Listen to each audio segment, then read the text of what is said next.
The biggest reminder is if you have a question and I haven't gotten to that thing that says, do you have any questions?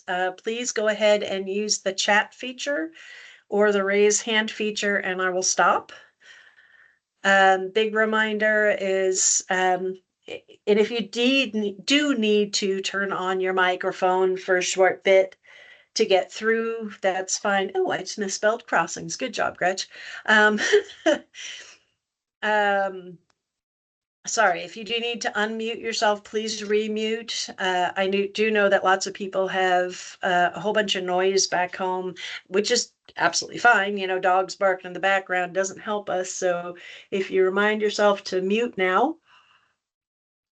and then we won't have a problem, but unmute and remute as we go as needed. Okay, let's just do that one. I'm just gonna do it. Okay, I think everybody's probably muted by now. We're going to go ahead with the presentation. So before we get too far, does anybody have any questions about last week? Okay, so far so good. We're going to keep going on then. Whoops. If I could stop clicking all the wrong buttons, that'd be dangerous. There we go. We're going to start right in, going under crossings and lateral. Since these two are kind of intertwined, we're going to discuss them at the same time. Well, one after each other, but they're going to be together. The difference between the current penalty areas and the former water hazard is this allows for the course to designate any areas of penalty area.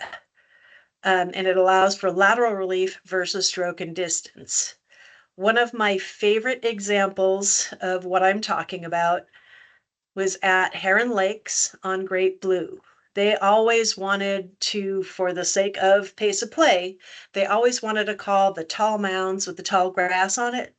They wanted to call those penalty area where you take lateral relief, but we couldn't give it what was water hazard relief at the time. We had to give it a extreme rough rating.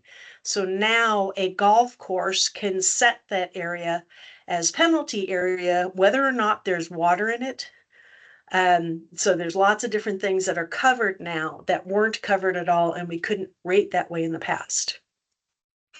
So again, the introduction to penalty areas. Starting in 2019, the penalty area will include both all of the areas currently defined in the rules as water hazard or lateral water hazard, or previously called that, and any other areas the committee chooses to define as penalty areas. It can include areas previously rated under, out of bounds, extreme rough, etc.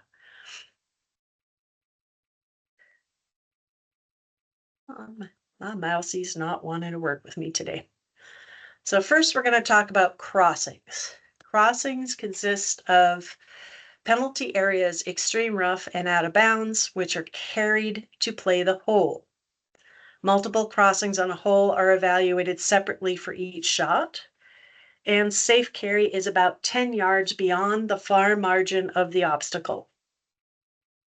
Short carries over obstacles can result in a 0 crossing value. And in that situation where I have a short little stream that's right in front of the tee box, for example, off of the chart, it would be a 0. If there are no other crossing or lateral numbers on the entire hole, we might want to put a 1 down just to fulfill the exists concept. But if there's a lateral somewhere else down the hole, we don't need to write anything. Quick example of the crossing table. These tables are gender specific. Scratches on the left, bogeys on the right. The length of shot to carry safely. Now, while we say approximately 10 yards, you might have a pond with an uphill where maybe that carry safely might be 15 yards instead of 10. That's not a problem for the right situation. You don't have to measure exactly to 10 and stop. You want to look at safely carry to make sure that they don't just roll right back into the water. So on this tables are gender specific, scratch left, bogey right. First example, if it were a tee shot of 155 yards, you go 155, there's your scratch number. For bogey, 155 over to the 6. Please note that asterisk. Bogey's second shot, so not a tee shot, if it were bogey's second shot and he had 155 yards, more than likely that would be a layup. Remember that if you look at your charts, a bogey hits 170 yards on second and subsequent shots, that means they're landing at about 150. If he's landing at 150 and it's 155 to safely carry, he's probably going to have to lay up. For the women, second shot or subsequent shot. So scratch, if she was hitting over 145 yards to cross, would be a 3 off the chart. Bogey, if they were hitting 65 yards to cross, it's also a 3. And here's approximately what that would look like on your Form 1. Notice that this one was the men's, what it looked like for the men for crossing right off the tee. For the women, it was second or subsequent shot. So you're not going to be in this first 2 blocks unless it's a tee shot. And that is what that would look like. Anybody good with how that gets written in the books? Okay. Here's some adjustments that would happen for crossings. So if you have a crossing and that crossing obstacle closely borders the front of the green, we are going to add a +1 carry adjustment. So in this situation, I have the green here and the pond is right here. If I have to land right where it stops, I also add a carry. If it was that previous example of 155 yards, which was a 3 and 5 off the charts, now I have a 4 and a 7, adding 1 for the +1 for the C adjustment. Carry may have occasions, the carry adjustment may have occasions where it is not applied to all shots on one hole. And that example would continue on this hole, which I believe is one of the last times I'll ever use Quail Valley. I have a little shedding a tear. Quail Valley is closing in just a couple of weeks. Anybody cutting this angle straight across would have that C adjustment added to their shot. But the bogey golfer, in this case, their landing zone would be out in the middle, so he has to lay up and then go this direction. So where anybody else who's crossing this would get that C adjustment, this bogey will not get the C adjustment because he doesn't have to carry it due to the angle. Normally, if something is a carry, it's a carry for all golfers. So this is the point here. If the golfer cannot carry it and he's laying up and going around it, you wouldn't have a carry number. Some crossing adjustments. Percentage. If a crossing is narrow, only partial or can be played from. Some of the time, consider using an appropriate percentage of the table value to determine the shot rating value. Think about that and don't just say it's 28 yards with a percentage. I want to have what that percentage is. Is it 25%, 50%, 75%? Because we don't want to have to sit back and forth going over that. In this case, a number 12 at Portland Golf Club taking 50% of the crossing value would make sense. If a ball is hit very short of the narrow creek, the opportunity to hit again without penalty exists, even though it doesn't necessarily take away the embarrassment of that bad shot. If the crossing is narrow but very close to the green, you might want to think more about taking only 25% off. because that's a scary, scary crossing if you don't make it over. And then from there, it's a very short chip and possibly difficult. Anybody have any questions so far? We're good? Oops, I think I have one more trying to get in. Hang on a second. Gretchen, I have a question. Yes, gotcha. At one point here, it sounds like they're saying to use the percentage of the table value. And then the second, and then below it says it's a 25% reduction. Which way do we do it? Do we take 25% off the number, or we take 25% of the number? It gives you two different answers. Think about how all of the adjustments do. All of the adjustments are adjusted off of the number. So Okay. if I have a 4 for my green target number, 25% off would be so 25% reduction. 25% off of 4 would give me a 3. Does that make sense? So we're multiplying the 4 by 75%. Or minus 25%. Okay, so you want us to do it that way. Okay, just want to make sure I put the right percentage in. Yeah. Okay. Yeah, so all of the adjustments are +1, +2, -1, -2. The percentage is the only one that has a variability to it, if that makes sense. So you're adjusting off of the chart value. Okay. Tim, I see your hand up. Did you have a question?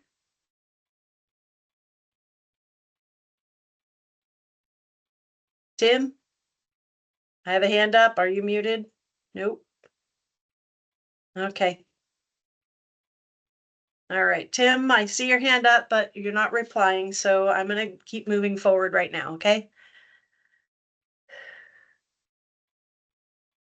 Crossings, the 2 adjustment. So think about 2 is not plus 2, but 2 is the number. It's when something comes into play 2 or more times. That's where that number 2 comes from. If a crossing obstacle comes into play on 2 or more shots, each rating must be 5 or greater, table rating plus adjustments. The adjustment is made to the highest of the separate shot values. Add all of the values of 5 or greater together. If they total 11 or less, it'll be +1. If they total 12 or more plus, whoops, sorry, that was jumping, that'd be +2. So revisiting a hole that we talked about earlier under R&R, if the bogey golfer had 2 very long safe carry shots, if they both had a 5 on both shots, 5 + 5 = 10, they would have a 2 adjustment of +1 for a crossing totaling 6. If one of the carries was a 7 and the other one was a 5, 7 + 5 = 12. That 11 or more, you'd add +2, so you'd add 2 to the 7.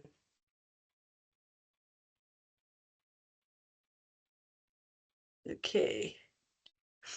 In this case of this particular hole that I'm using in this example, both of those penalty areas should have had a percentage applied to them, as they are often dry when the player can recover and play out. If there was a 25% reduction, so table value of 5, take 25% off. In the case that mathematically would work out to a 4 and a 4 on the 2 adjustments, you would not apply that 2 adjustment, and that kind of shows why counting your adjustments in order is important. So if you look at your adjustments under crossings, carry is done first, percentage is done second, the 2 adjustment is done third. So you want to make sure that you're applying everything in order. Here's some examples of crossing. This is a long crossing over a big pond right to a green, so you'd probably be adding the C carry adjustment to this one. This example is not the longest shot, but it's trees and crud and underbrush and rough.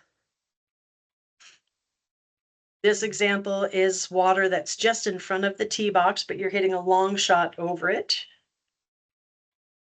This example, again, there's no water at all. It might be a partial adjustment.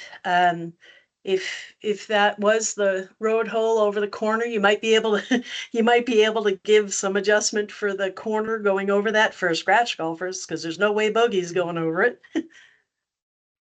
And this example, which is a combination of grass and water, or sorry, grass and sand and sandy areas and potentially trees, which with whatever angle you're going over. Reminder, crossing can be any combination of water, extreme rough, and out of bounds areas. I'm going to go on to lateral. Lateral consists of penalty areas, extreme rough, and out of bounds when they come into play laterally on the hole. Evaluate how lateral obstacles come into play for each shot individually, and it's based on two factors: the shot length required to reach the landing zone, whether it's in the fairway or on the green, and then the distance to the lateral obstacle from the center of the landing zone. And then any adjustments that come after that. Reminder, we don't care what color the stake is, if it's either right or left or both, it is, and it's penalty area, extreme rough, or out of bounds, it is lateral. Something's that way or that way, it is lateral. Quick look at the lateral tables. Again, they are gender specific. Scratch is on the left, bogey is on the right. So scratch is on the left, bogey is on the right. If we're looking at some shots for men, the second or subsequent shot, scratch is hitting a 140-yard shot to 35 lateral, and bogey is hitting a 160-yard shot to 26 lateral.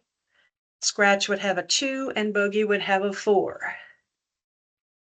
On a par 3 tee shot for a 125-yard hole for women, scratch is hitting 125 yards for a 4 to 18 lateral at least. Bogey is hitting that same 125 yards to 18 lateral, and she would get a 5. So the basics are there. The key thing to remember is it a tee shot?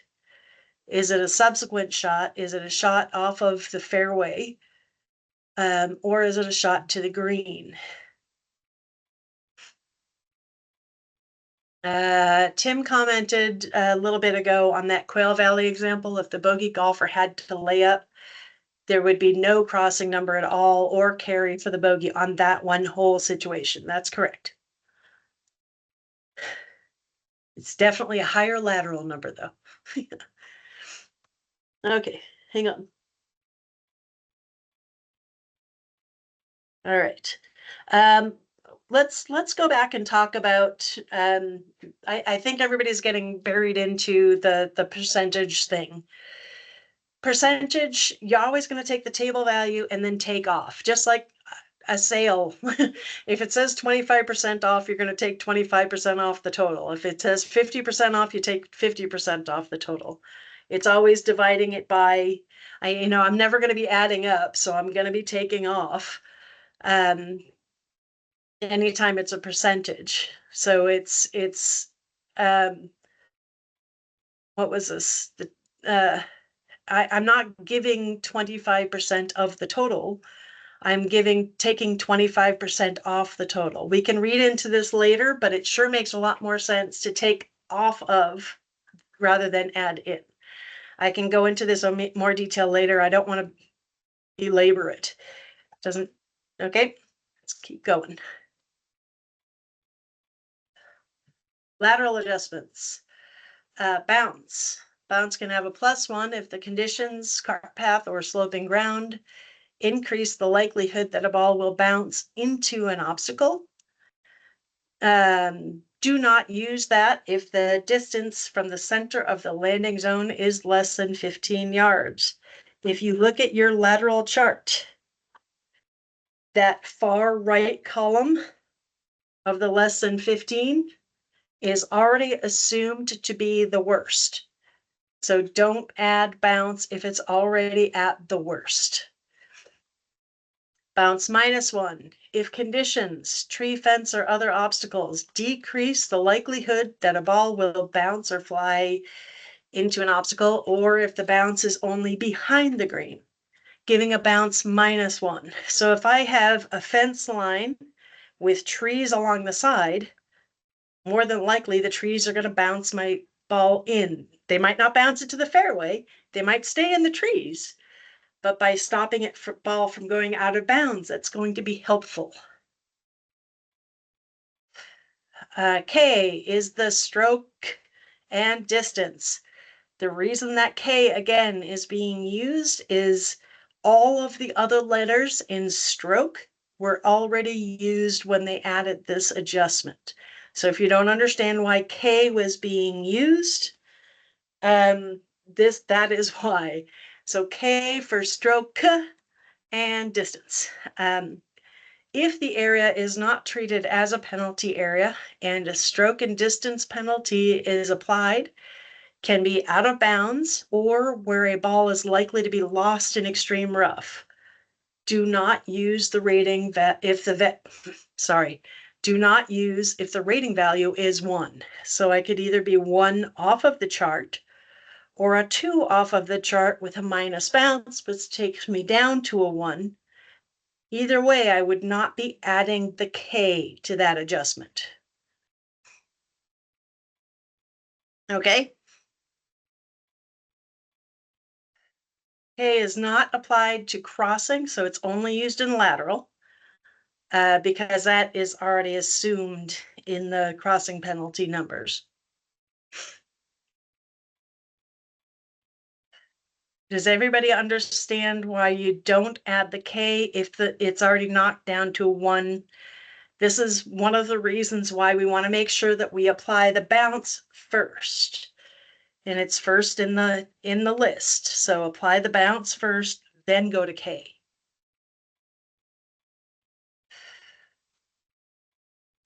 Lateral adjustments, again, percentage examples. Percentage of how, if the obstacle is narrow, only borders part of the landing zone, can be played from some of the time, and or a significant barrier, tall net, steep slope, whatever, minimizes the chance that a shot would reach the lateral obstacle. Consider using the appropriate percentage of the table value plus above adjustments to determine the rating value. In this example, a lateral at this red landing zone would be a full value since the penalty area is along the whole landing zone. At the end of the landing zone, you would have a 25% reduction as the penalty area is more at the beginning of the landing zone. And then they can't play to the other side because there are trees along that right-hand side that would prevent you from playing away from the penalty area. And if your ball was to the front, that third one, the yellow landing zone, would have a 75% reduction as the penalty area is only at the end of the landing zone and would be difficult to hit there with that tree ahead of it on that left-hand side. So this tree would make it even harder to hit it. Does that help showing a little bit better of how the percentage is supposed to be applied? It's about the reduction, just like taking, if they say everything's 25% off, you don't give it 25% off, you take 25% off of the table or off of the price ticket. Does that make a little bit more sense now? Okay. Some lateral adjustments. So Q plus 1 if obstacle squeeze occurs in the distance of when the distance between lateral obstacles that border both sides of the fairway landing zone, it's less than 40 yards, it'd be a plus 1. If that obstacle squeeze between both sides of the lateral obstacles is less than 30 yards, it would be a plus 2. And it can be any combination of out of bounds, extreme rough, and penalty areas. Trying to find a better example of this, but this was a pretty good version to look at. And I can't remember if it's 9 or 18 at Juniper. I know somebody's going to tell me. But this last hole, the lateral penalty area on the left and the extreme rough on the right, that was a hilly area where the ball would most likely get lost in there. It's 32 yards from edge to edge. So look at that red line as being edge to edge. You would add a Q adjustment of +1 to anybody who's in that landing zone. It was more than 30, but less than 40, it would be a +1.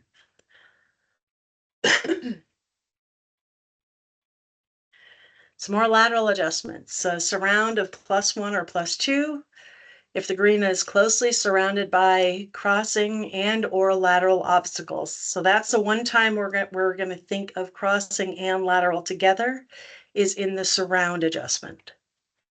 The green target rating must be 5 or greater for the scratch player for it to count, but 8 may be any value for the bogey player. So you may apply it to the bogey, but not the scratch, but you would always apply it to the bogey. Quick example is if the green is more than 75% surrounded by a combination of out of bounds and penalty area. If the area is about a quarter of it is less than 5 feet from the edge and the rest is between 5 and 10 yards away from the edge, and that's one where we measure from the edge again of the green to the edge of the penalty area, or the edge of the out of bounds, which this was in this case. So in this case, about 75% of it is between 5 and 10 yards. That would give you a surround adjustment of +1. Little extra here, if you get to a situation where you have more than half of the green that is surrounded and it's less than 5 yards from the edge of the green, then you would add a +2 to the surround, and you would also add a surround adjustment under rough recoverability and rough.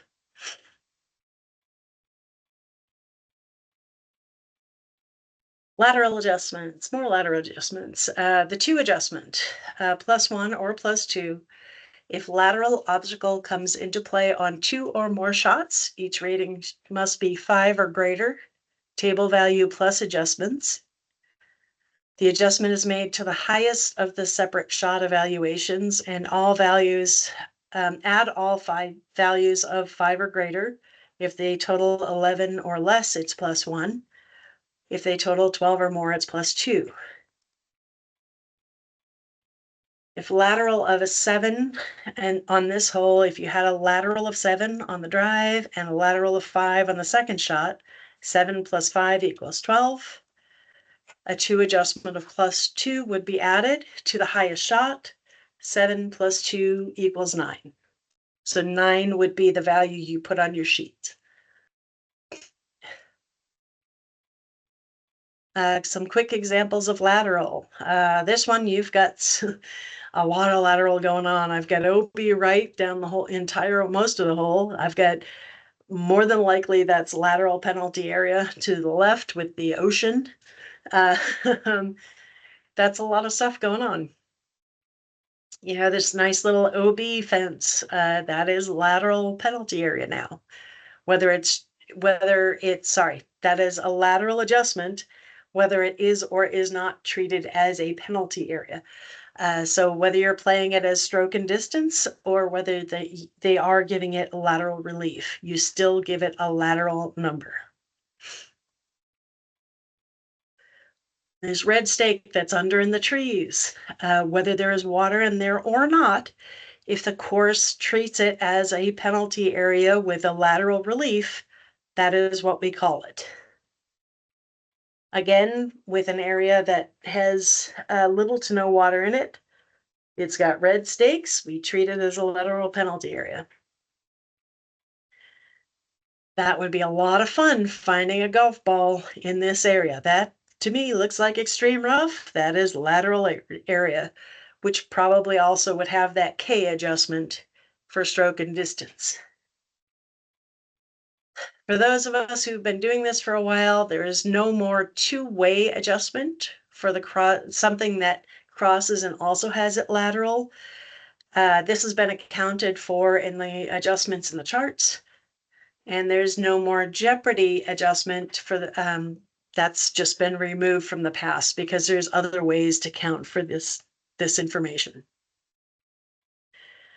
Does anybody have any questions about crossings or laterals? Yeah, Gretchen, when you were talking about Yes. crossings, you mentioned that if it's a short crossing, which would have given you a value of 0, and there's no other penalty areas, then a 1 is assigned, but that 1 goes under the lateral rating, correct? Not the crossing Yes. rating. Okay. Yeah, that's what the book is saying. However, and now they've even given us further leeway that if I have a creek that's right in front of the tee box, that the likelihood is that I would never hit into it. We do now have the leeway to call that a 0 still. We don't have to give it that exists concept. Maybe if it's just short of being a 1, maybe at that point we'd give it a 1. But if I have 30-yard crossing right off the tee, I can call that a 0 now. Okay. Okay, thank you. Any further questions about crossing or lateral? Everybody good about percentage? Do I need to go over that again? The whole thing is about taking off of the chart value. So 25% reduction is taking 25% off. Okay, if we go by the examples, those examples I pulled right out of the book. So hopefully we all understand that it's about taking taking taking value off of the chart value. Okay. All right, we'll head back into it. Trees. We want to talk about trees and the overall impact of trees on the play of the hole. Trees, we're going to evaluate the overall impact. Once the entire hole has been evaluated for trees, a rating value must be assigned based on whether the trees are minor, moderate, significant, or extreme. Generally, the biggest impact of trees is off of the tee shot landing zone. That's the most important factor in determining trees for the hole. Here's the big deal. On the tee box, before you leave a tee box, look down the fairway. Give a quick evaluation for the entire hole.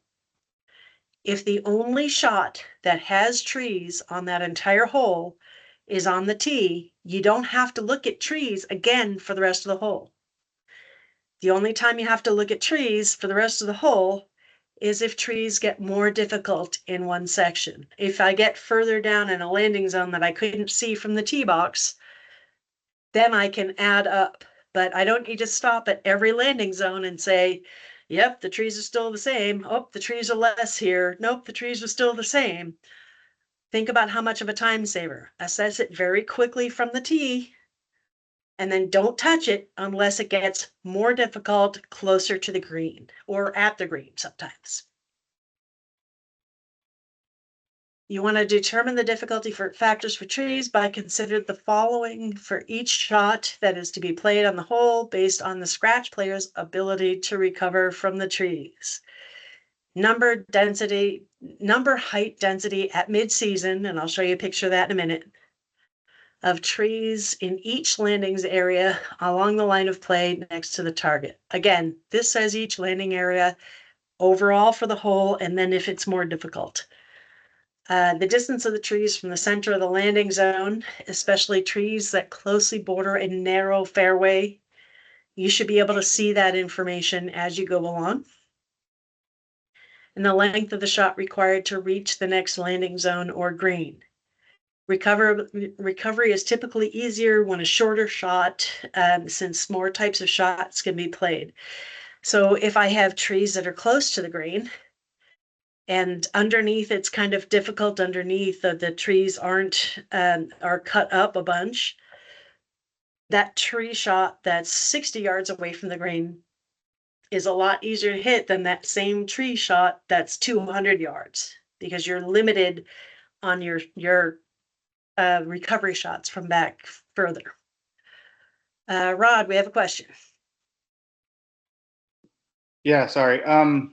I know from many ratings that I've been on, we commonly hear, I think I'm going to give it a 4 for the scratch player and a 5 for the bogey player. But this specifically says based on the scratch player's ability to recover from the trees. Should we be adjusting for the bogey player in that case? Yes, you're always going to have a number for the bogey, and it could be that the scratches landing zone is easier. Maybe the scratch is hitting beyond a more difficult landing zone, or it's an easier shot. That's that note about the length of the shot required to get there. Specifically for par threes, I could have a par three shot that's a longer par three, 180-yard shot par three for a scratch with trees off to the side might be a 1. That same 180-yard shot for bogeys could be a 2. Think of the length of the shot to get there. You want to think about when you get there to that landing zone, it's the recovery from the trees at the base of the trees. Think about a scratch recovering from there. That's where you might have more different. That's where you don't want to sit there and break it down for how would a bogey recover from this landing zone, because that's when you get into trouble, is thinking about under the trees, how the bogey is going to recover instead of hitting off at the tee box. I hope that helps and I didn't confuse it further. I'll keep describing it as we go. Maybe it will make a little bit more sense. I had a rating once, and John will remember it. It was back at Castlewood, I believe it was. The rating that they had a gentleman who was a scratch golfer recovering from under the trees, and it just totally blew the mind of the golfers how that guy hit shots from under the trees to the green. And a lot of us who were higher handicappers, I know I couldn't hit that shot. Even closer to the green, I couldn't hit that shot. So you don't want to think about how the bogey recovers from there, but how much difficulty they can get in from for a full shot to, or a full shot, off of the tee, or a long shot off of the fairway. Think about that landing zone. You might still get a higher number from the bogey. It's not very often you're going to get a lower number for scratch, or sorry, a lower number for bogey than you do for scratch.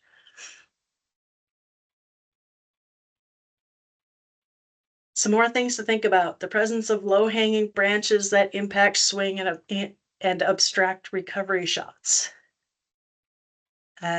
Conditions under the trees that impact the lie of the ball. I'm going to show you some pictures of some serious roots that we don't have to deal with very often in Oregon. Proximity of the trees to the ball when in flight that may result in significant loss of distance. So I might have trees, I'm going to give a for instance. We're teeing off in a raised tee box, hitting down to a lower fairway. So down in the recovery area, the landing zone, the trees might all be cut up to 10, 15 feet. But up here, where your ball is going to be hit through, if that area is full and I might be able to hit branches and lose a lot of yardage, that's where we want to look at. Not only do you have to recover from the trees if you hit a full tee shot, but I can lose a lot of distance if I hit into the trees just off of the fairway, off of my shot area in the air. I can lose a lot of yardage. Conditions along the line of play from the trees that limit shot options due to intervening obstacles. For example, a crossing obstacle on the shot from the trees to the green, requiring a low shot to avoid branches and to carry the obstacle. That'd be a very tough shot. If I have to hit a little bump, something to pop up in the air to get to the green, but I can't because of the branches, that would make things a lot more difficult. We always want to think about trees in mid-season conditions. So if it gets to fall and the trees have already lost all their leaves, we want to think about what they're going to look like fully leaved out.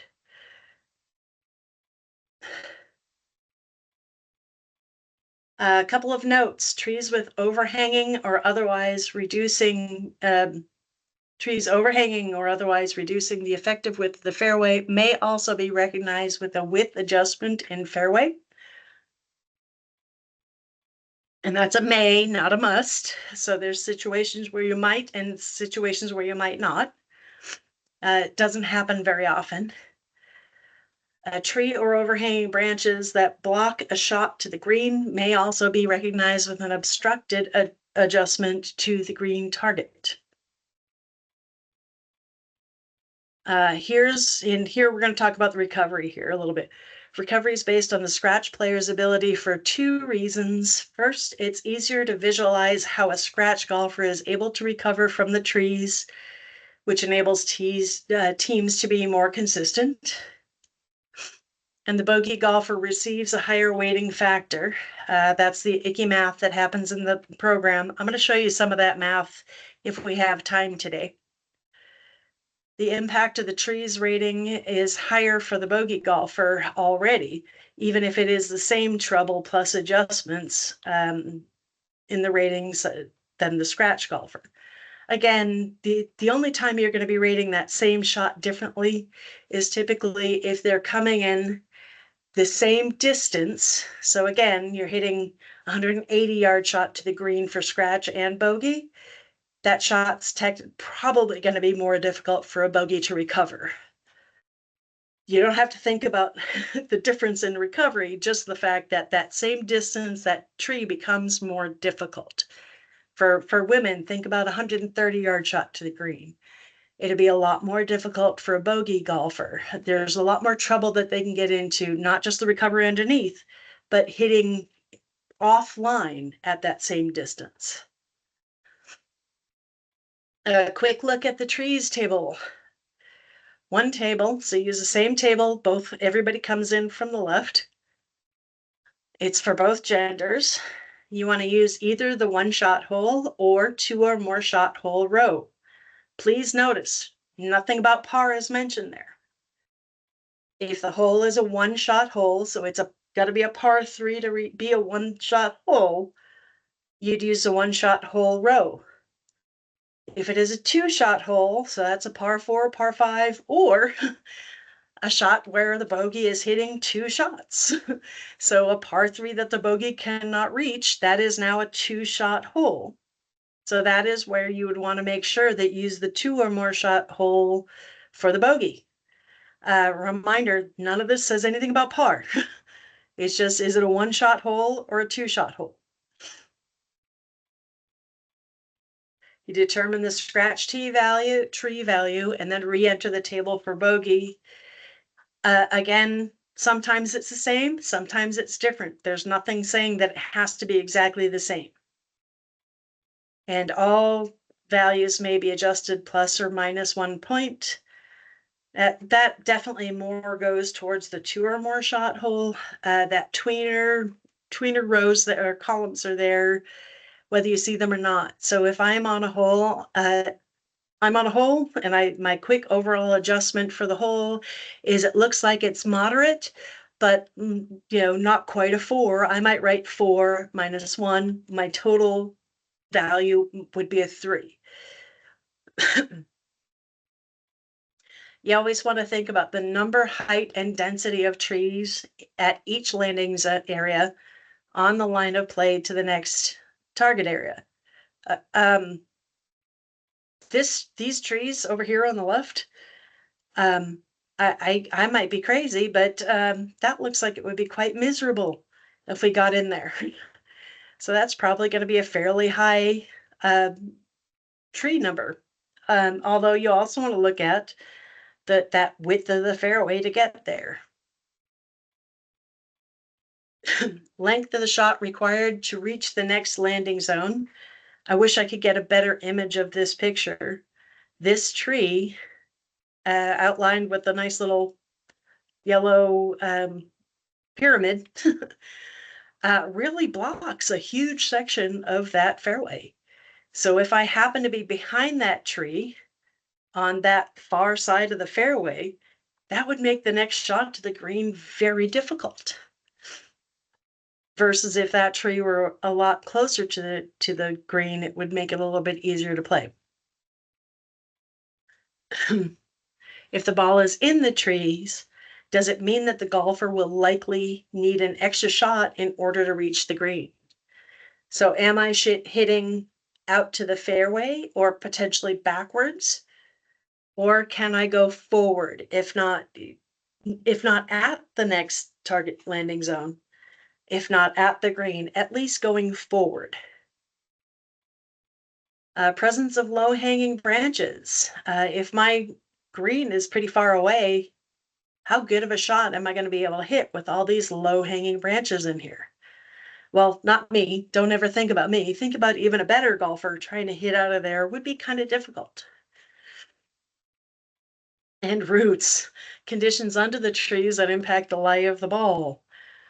This would be almost certainly not able. I couldn't hit out of this. Anybody else here could hit out of this without breaking themselves or club? I did If once. did once and never again. That doesn't look like fun at all. Was it successful, Dave, or did you just hit it and decide never to do that again? Put it about 3 feet from the pin. Oh, okay, that's one impressive shot. It was once in a lifetime. There you go. You want to look at the proximity of trees to the ball when in flight. If I were hitting, if this is the green, I love my little drawings I put on here, but the picture wasn't very evident. I'm obviously, yeah, from here, there's not a lot of trees in this landing zone, but I don't want to hit here. I want to hit towards this green. So I have these trees that are along what would be the right side of the fairway are really close to my line of play. Unless I had to lay up because of that water, if I had to dogleg basically around that water to get to the green, if I absolutely had to play down this area, I'm going to have a lot lower number than the person who had to play straight at the green. So that's, again, depending on your player, you might have some very drastically different tree numbers. An example of an obstruction, this is hole 15 at Salem. Obstruct +1. If the trees obstruct the shot to the landing zone, whether it's a fairway or green, you can add a +1. If that obstruction is to the green, remember that you would also apply it to the green target. And again, it might only be applied to either the bogey or the scratch, and it might not be applied to all golfers, depending on the landing zone, where you're playing from, where your shot length is being hit from and hit to.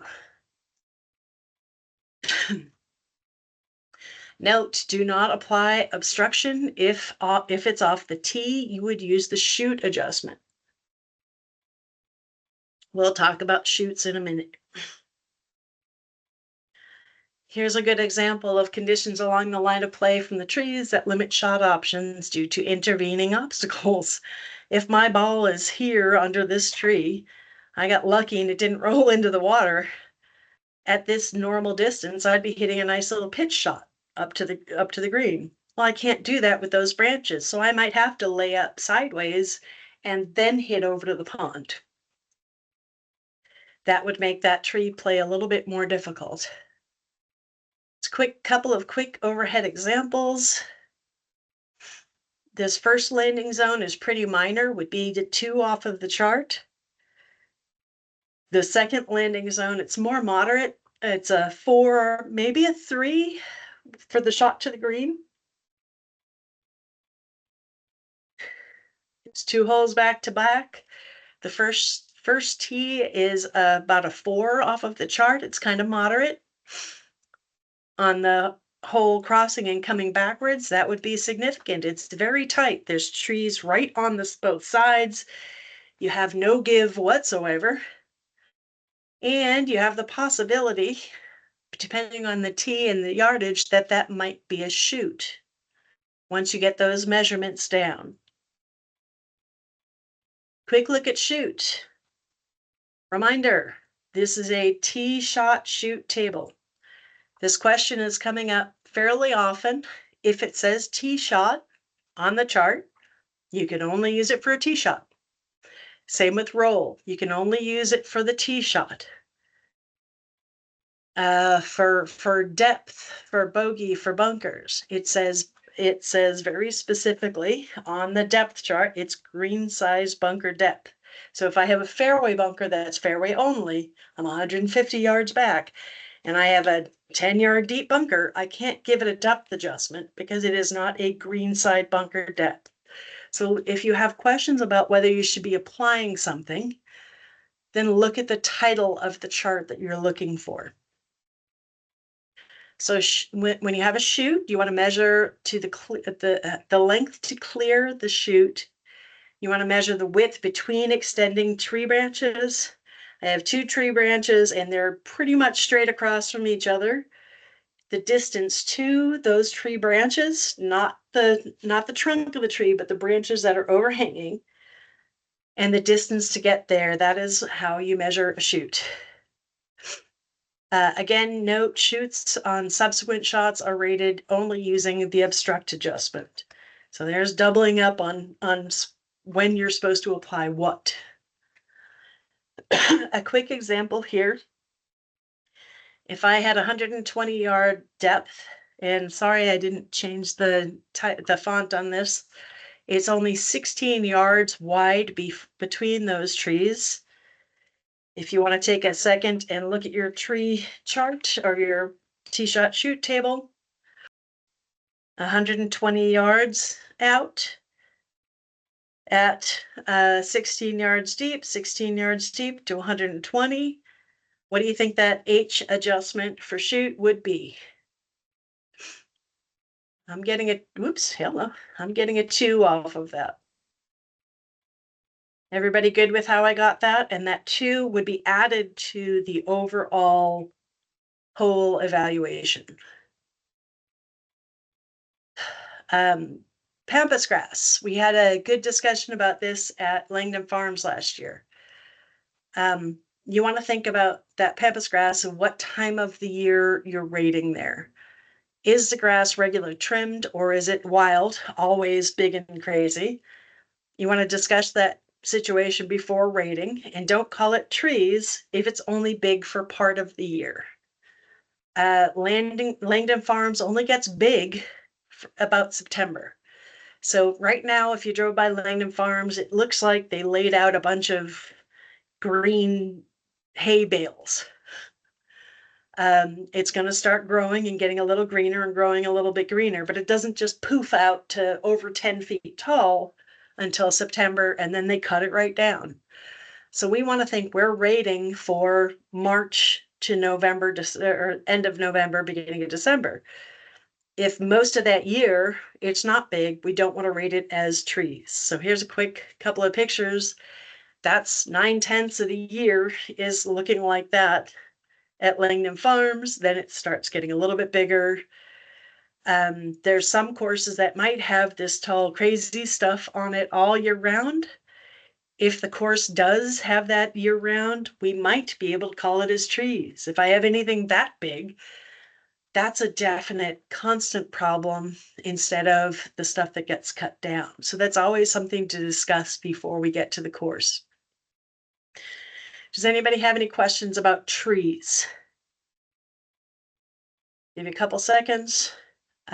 Again, the big reminder, make one quick overall assessment for the trees, and then you don't have to look at them again until you get off the green, unless there's something along the line that makes things harder.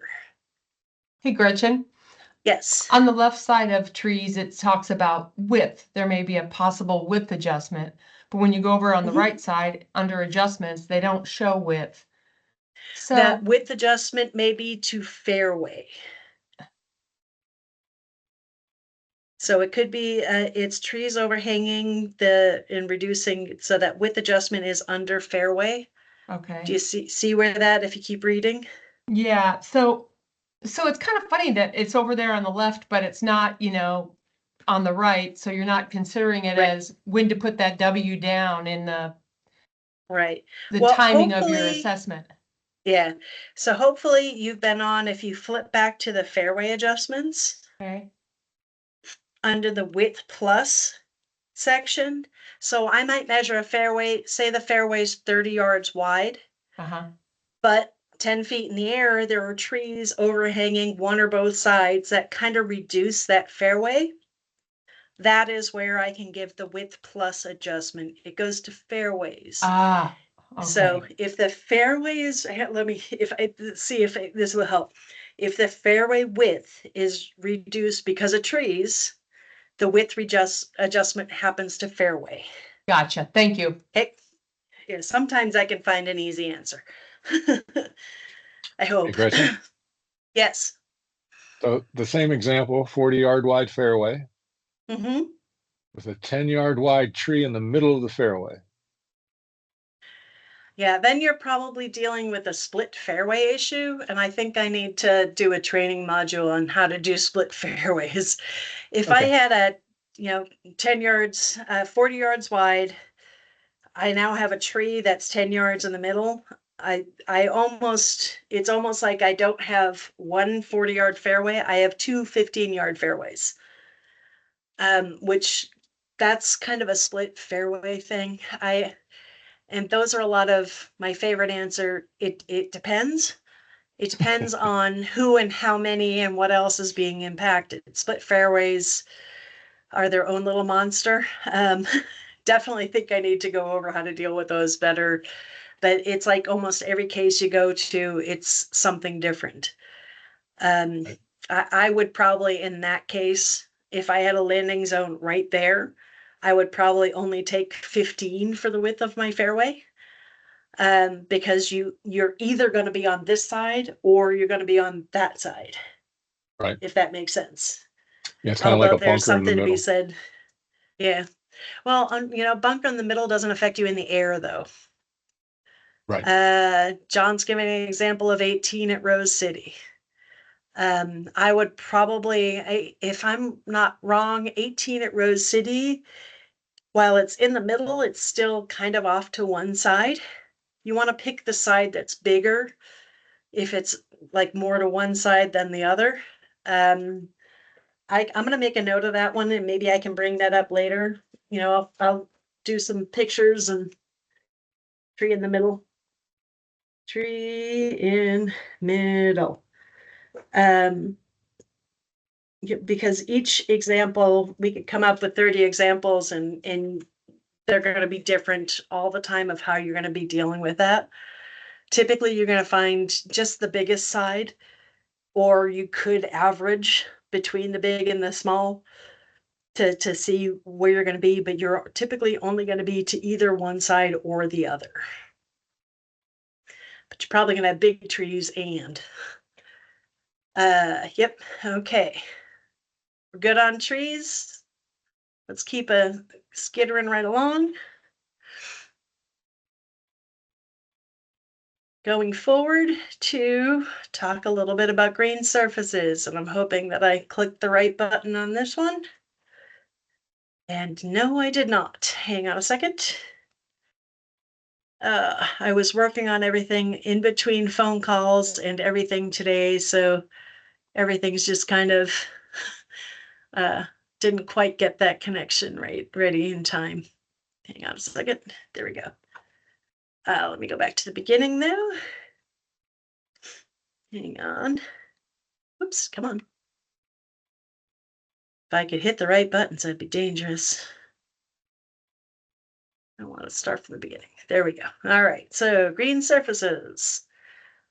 That's the evaluation of the difficulty of chipping and putting on each hole, and it is based on green speed is measured by the Stimpmeter, and green surface contouring, slope, and tilt. If anybody has not seen a Stimpmeter before, This is a Stimpmeter.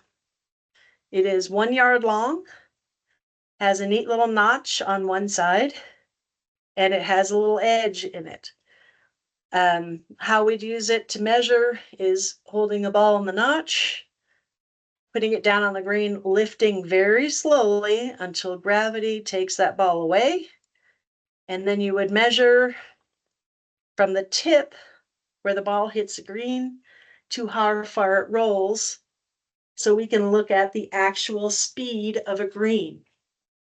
So that is where they get the green speed information, is by Stimpmeter. So green surface and contouring and slope or tilt come next. So there's your Stimpmeter.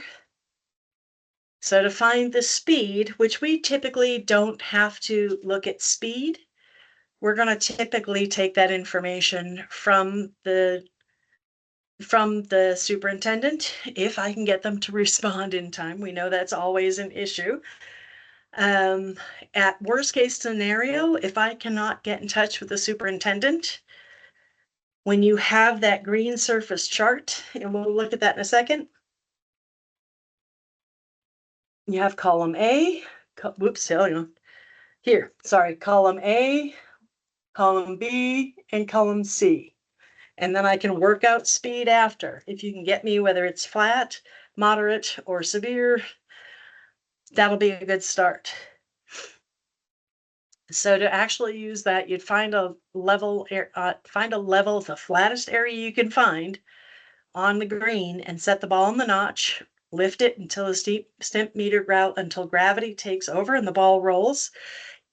If you were doing actual green speed, you'd want to do this 3 times in one direction, back the other way 3 times in the other direction, and you would measure using a tape measure. You'd repeat that in several different times, all over in different spots on the green, and typically the flattest green on the course. You don't want to do that on a very steep course, or that'll throw off shots all day. We are not going to be measuring very often. I might have to on occasion. We're just simply looking for course rating. Is the ball rolling up to 2 to 1? So is it running 1 to 1, a little bit more than 1 to 1? Just about equal with uphill, downhill roll? Is it measuring 2 to 1? Is it measuring twice as far? You don't need to step it off. Or stepping it off is a good way to measure, sorry. But you don't need to have a tape measure out there. If you're ever questioning again how far it's rolling, this is why you will always have a Stimpmeter. Somebody on your team will have a Stimpmeter all the time, whether they use it or not. This is 3 yards. Again, you could roll it end over end. So this is 3 feet. So you've got 1 yard, roll it over 2 yards, roll it over 3 yards. So if it's rolling 6 in one direction and 4 the other direction, that is less than 2 to 1. So that's the column A. Trying to put this down gently so it doesn't go flying. Okay.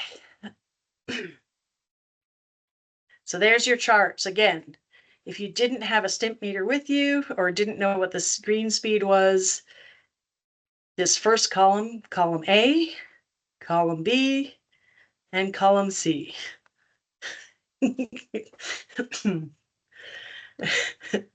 That's a good one. All right. So how is it read? It's read by getting the green speed, and then secondly, the contour. If the green speed is 10'6" and it is moderately contoured green, you measure down to 10'6", which is between 10 foot and 10'11", and you roll out to 7'8". Note that the table values in parentheses, they're for bogey ratings. So if you were reporting this to the other people in your group, you would say the green is 7'8" in this case, 7 for scratch and 8 for bogey. Note number 2. Oops, let me get back over here. Note number 2. Oh, there you go. That's how that's written there, 7 and 8. Sorry. Oops. That note number 2, a tiered green is considered at least moderately contoured. So even if it's very flat on the bottom with a tier or with a ramp and very flat on the top, you're still going to be at least moderately contoured or column B. And a green divided into 3 or more circles due to surface contours or tiers is considered highly contoured. I think we might have one of these in the state, so I'm not going to worry about that note too much. Some quick contour descriptions. Relatively flat surface. Excuse me. A relatively flat surface is one with a few knolls and swales that may cause a few subtle breaks. The amount of roll downhill to uphill would be less than 2-to-1.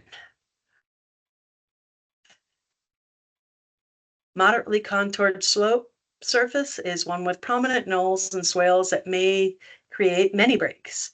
Amount of downhill to uphill roll will be between 2-to-1 and 3-to-1.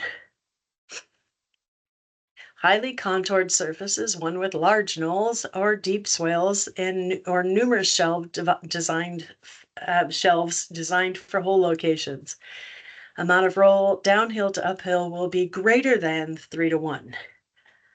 The quickest highly contoured green that I can get right off the top of my head is hole number 4 at Emerald Valley. That is probably arguably one of the more difficult greens in all of Oregon.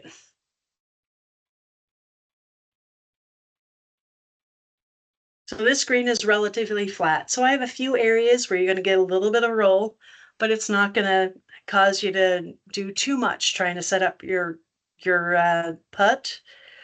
Moderately contoured. I have a hillside here. I have a pretty good swale here. I have a good hill here, and that's right at the bottom of the hill. That's moderately contoured. What I would like to see is our people who are measuring the greens, use your Stimpmeter a little bit more often this year and note how you feel about that green before you get onto it, and then calibrate. It's kind of a self-calibration. Then use your Stimpmeter on the green to solidify and to make sure that you are doing that correctly. I think we've been overrating our greens a little bit the last couple of years. Highly contoured. Again, you've got lots of swales. You've got a big bump over here. You've got multiple dips that are very close. If I was here trying to get to that hole and here trying to get to that hole, those are pretty tough placements. Number 18 is another one at Portland Golf Club. Very difficult. Not 18, sorry, number 9 at Portland Golf Club is another one of those greens that would be very difficult to recover from and get a putt from wherever you are to the hole without difficulty. Adjustments for the green. Adjustment of U+1 if unpleasant turf conditions on the putting green cause well-struck putts to routinely miss the hole. Those conditions must be prevalent throughout the whole season. So if we rate right after they've aerated the greens, don't give a U adjustment because they've just aerated. You want to think about, we're there one day over 7 years. You want to think about the majority of the season, what those greens look like.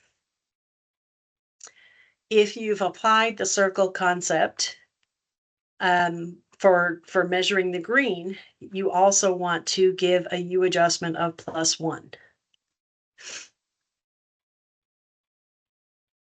And if the green is tiered, this is a bogey only adjustment, you would add a +1 T adjustment, but that is again bogey only.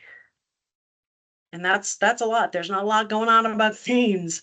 Does anybody have any questions about green surface? Give just a couple more seconds. Good on greens. Good. We're going to keep running forward here. Last one is the fun part of psychological. Excuse me. Trying very hard not to sneeze right now. Oh, please be connected to the right one. Huh, good. Okay, psychological. That's evaluation of cumulative effects of obstacles on a player's score. We don't do psychological very often. I will include it in practice holes, more so that we can see how, if you are overrating or underrating on a regular basis, how that cumulative effect can really mess up a course rating. And it's good to know to make sure what happens when we're doing this. So the psychological table, excuse me, it starts with the number of obstacles rated 5 or greater. You total the number of those obstacles, and then you apply the number of obstacles and the total of all of those numbers together. And you do this separately for the scratch and the bogey. Add all the scratch obstacles 5 or greater, add all the bogey obstacles 5 or greater, and then use the number of obstacles for each. So looking at this example, and my apologies, the crossings and lateral numbers are not showing up correctly there. Don't know what's going on with that. I'll have to fix that in post-production. If you look really quickly, for scratch, I have a 5, a 5, a 6, and a 6. For bogey, I have 5, 7, 6, 7, 5, 6. So the scratch psychological, they have 4 obstacles that add up to 22. It would be excuse me, scratch would have a +3. Bogey has 6 obstacles, and those obstacles add up to 36. He would have a +5. The system would add that for us. So again, just start looking at your hole. If you just rated a hole and it doesn't feel that difficult to you, but you have a bunch of 5s and 6s and 7s along that green, think about maybe looking at those numbers a little bit closer. Extreme. So the extreme psychological rating happens for scratch and bogey ratings. If any of the obstacles have an extreme rating of up to 10, and this literally only happens for the bogey happens a fair bit, scratch happens very occasionally, and it's very rare for this to happen. If I have one obstacle that's rated a 10, my minimum psychological rating is 5. If I have 2 or more, I can't imagine that colorful. Your minimum psychological rating would be a 9. An extraordinary for bogey women's only. The minimum psychological rating for women bogey players is dependent on the bogey women's crossing obstacle or lateral obstacle rating. For women, if your crossing or lateral ratings equal 5, 6, or 7, your minimum bogey psychological rating is either 3, 6, or 10. Remember that the former psychological rating giving 2 points on the 1st and 18th hole has been removed. So it's all based on hole by hole now. It used to have a little tweak to the beginning and a tweak to the end. That's all gone now. That was fairly quick. Any questions about psychological? Again, we don't need to think about it when we're rating unless it looks like something might be wrong in our numbers. Just remember that it's there. The computer's taking care of it. You good? All right, let's keep on moving.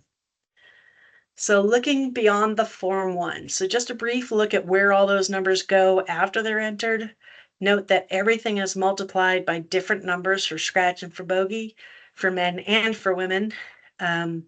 First, the EPL is calculated, and then after that, all the rest of the obstacles come in. So yeah, here's a quick, brief look. So effective playing length correction factors. So let me get my little laser pointer going. So roll, elevation, dogleg, force layup, wind, and altitude all have calculations here. This is the where everything gets calculated. The bogey, if it gets calculated differently, the scratch, if it's not calculated differently, it also gets adjusted over. So this is what it looks like for the front 9 of a hole. This is what it looks like for the back 9 of a hole. So first of all, that information gets calculated. I am very thankful we do not have to manually do this. This is the Form 2. So that was the first one is the Form 3. We use a Form 1 on our course rating. Form 2 is how EPL and stroke calculate, or sorry, Form 3 is EPL adjustments. Form 2 is all of the obstacle stroke calculations. Again, so look at this, the front 9 obstacle strokes. This is the men's scratch is multiplied by 0.1 for topography. The men's bogey is multiplied by 0.12 for bogey. So you'll notice that the factors where it gets multiplied by change for scratch and for bogey, and it's also different for men and for women. So yeah, calculating a course rating, knowing all this information as well, would be very interesting. So you can also see here where 1 point here and there probably isn't going to change the value of a rating very much. I kind of came up with a visual, think about a glass of water. If that 1 point I've been wrestling with about giving mounds, if I'm thinking of that as an ice cube and I add it into my glass of water, it's probably not going to change anything unless it makes it overflow, which means you're going to go up a number. You can see all the factors now that go into a course rating, a slope rating, and a bogey rating, where that all comes from. It's a lot of math. If you really, really wanted to look into it, your course rating system manual, which everybody has the links to, it is towards the back of your manual, how that all looks. It is pretty ugly, and there's way more math there than even I want to look at. Anybody have questions about the forms and where that all comes from? Hopefully I don't have to get down and talk about all the exact explanations about all that information. Okay, so now we're going to talk about transitions. So everybody take a deep breath. Transitions. We know you love them. You want to think of a transition zone. It's the area close to or on the green that is just beyond the average distance a golfer can expect to hit with consistency. You want to assess how often, whether it's 100%, 50%, or never, a golfer can get to the center of the green. It's not about getting on the green, it's about getting to the center of the green. The average of a long shot, which is a very high green target, and the short shot, which is a low green target, it's where you get that transition zone number. And you want to go straight down to use the bottom of the green target table. No more +1 or -1. If you think you're going to get on the green more often, then you might give a very extra long shot to the green. If you think you're going to be off the green more often, you might just give a short shot to the green. So again, you want to, think about you were going to make a long shot to the green, it would give you a high green target. So if I use the column 5 for women, a long shot to that green would be a 6, a short shot to that green is a 2. That is where they get the average of a 4. So this is where that number comes from. So instead of sitting here and going through and calculating those averages, it's done for you. If you think that more than likely the golfer is going to get to the middle of the hole on an extra long shot, this is where you go to the transition zone. You want to think about that you need to assess the entire 20-yard plus or minus landing zone to that hole. Don't just look at the end line. What's going to prevent you from getting to that end line, from where the ball lands and how it rolls to where you're going? Think about the beginning of the landing zone, not just the end of the rollout. What obstacles might prevent a ball from getting the entire rollout? What are the dimensions of the green? For greens that have one dimension shorter than the other, this is where knowing the line of play and the width versus depth would be very important. We're going to do a quick example. If you thought the player reached the center of the green 50% or more of the time on a long shot, you're going to assess the green target from the bottom of the chart, rate the obstacles on the chart using the long approach shot. So this is the first landing zone. The next landing zone is most likely going to be on the green or getting to the center. You would go straight to the bottom of the chart and not worry about what's in front of the green. If you're going to get to the green a little bit less than 50%, you'd still use the transition zone table at the bottom of the green target chart, but you'd also want to assess the landing zone too. This landing zone off the front of the green, about 10 yards short of the front of the green. You don't have to measure it. You just want to assess what is there. And that also, by assessing what's there, if all of a sudden I look at that and see that landing zone is really narrow and this bunker's really tight, the likelihood of me rolling through that is very low, and I might need that information to do a forced layup or a choice layup. But you do want to think about it. If it's a little bit less than 50% of the time that you're going to get to the center of the green, that is when you would also want to assess everything that is in that second landing zone. You'd still use the total off the bottom of the green target zone chart. That was awful quick for all the things that we need to go through. Does anybody want to talk more about transition zones? Gretchen, I don't really want to talk about them, but I still don't quite get it. So Yeah. not that I want to, but I still don't quite Yeah. get it. When you say at the Yeah. very beginning, if they're going to reach it more than 50% of the time, the center of the green, go to the bottom of the chart for a long distance shot in, that didn't Not the make any long sense to me. distance. No, it's not the long distance. So if you look at the bottom of the chart, the transition zone rating table, Yeah. that automatically averages both a long shot and a short shot to the green, right? Are you talking about going back to this picture versus this picture? Yes. Okay. On this picture, the first one, you're thinking a little bit, 50% or more, you're going to reach the center of the green. Maybe it's slightly downhill. You might get an extra yard or two of roll. Mm-hmm. You're thinking you're going to get to the center on a long shot a little bit more often.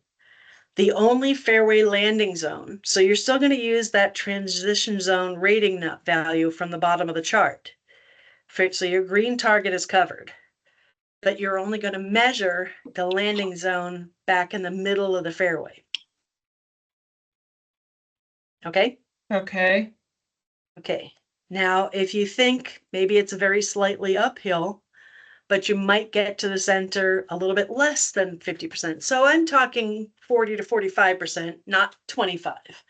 When you get to that thought that you're only going to get there about 25%, you're probably going to get a landing zone only off of the green and then a very short shot.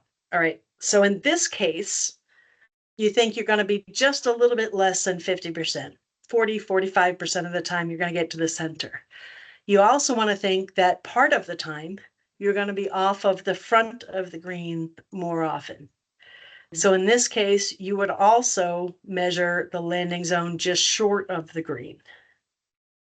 Okay. Okay. And it's hole by hole, it's situation by situation. And I wish I could think of one that would fit this perfectly. But it's a very interesting situation. Transition zones are always kind of fun.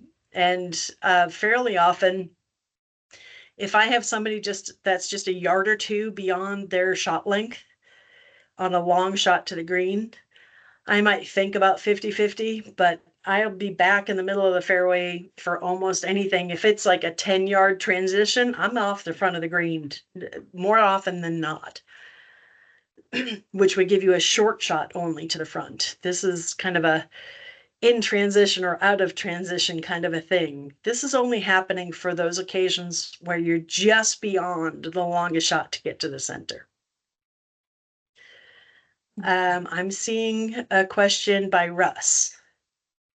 Yeah, so the transition zone table that's on page 4, when would you, do you Okay. use that to kind of in the background, or is that part of what the numbers on the bottom of the green target rating tables are referencing to? Yep. So what you'd see is if I had a whole length, for instance, I have a whole length that's, I'm going to go for a men's distance of 475 yards. When the male golfer is at 470, is just barely hitting the center. I mean, he's hitting the center, but 475, that's where you have to start questioning the hole.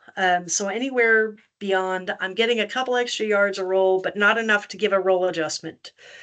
A couple extra yards here, a couple extra yards there, and I might reach the center of the green. That's where you want to start thinking of the transition zone. What you would see on your paperwork is if I have a 475-yard hole for the scratch male, I would see landing zones at 250 and then at 220 out for the green, and then you're going to see a number on the green that says 225 yards with a Z next to it. And that's going to be your approach shot. And that's when you want to start looking, wow, they have a really long shot here. I want to start thinking, is he going to make it or is he not going to make it? I guess it would be easier to actually see that. It'd be a little bit complicated. I don't want to worry about this too much, Russ, until you get into the situations where you're seeing it. There's a lot going on in that situation, and we could sit here talking about it all day. Transitions are just, each one is kind of an individual situation, and hopefully, everybody's giving them the proper weight. But fairly often you're going to have them off the front of the green and having a very short shot instead of transitioning anyway, if it's a very long shot to the green. Okay, thank you. Again, you're welcome. Thanks. Anybody else have any questions about transitions? Again, there's a lot of stuff that we can go over without exact examples. It'd be hard. Last call for transition zones. Okay, we're heading on. Every once in a while, you come up to a hole where the player cannot complete the hole. Formerly, it was called bogey cannot play. I can't think of a situation where a bogey could play where a scratch wouldn't, but they had to give that out for just in cases. If you have a situation where the bogey cannot carry carry a ball to reach a fairway landing zone, in this case, you have to find a safe landing area, even if the player can't reach it. If that area is not fairway, you want to use the scratch fairway table and then add 1 point. So I'm going to use the scratch information close to that area and add a point. In this case, I have several different things coming up. I have an area that's short of the fairway. He can barely carry. Bogey only hits Bogey hits a 200-yard shot off the tee. He's in the water most of the time. So you technically can't play this. This is also, you can only give this when there's not a place where you can lay up. And that layup might be a teeing area that's ahead of them. This often happens from the back tees where the bogey shouldn't be playing anyway, but it can still happen. So if that area is not fairway, then you want to use the scratch fairway table and then add 1. So if the scratch fairway table value at that area is a 6, you'd give a 7. You want to rate all obstacles in that landing area, even if you can't reach it. And you want to use the highest crossing value plus any adjustments that are available. For subsequent shot lengths, you want to assume the crossing did not occur and give normal shot lengths. That concept only applies if there is no bailout or layup area.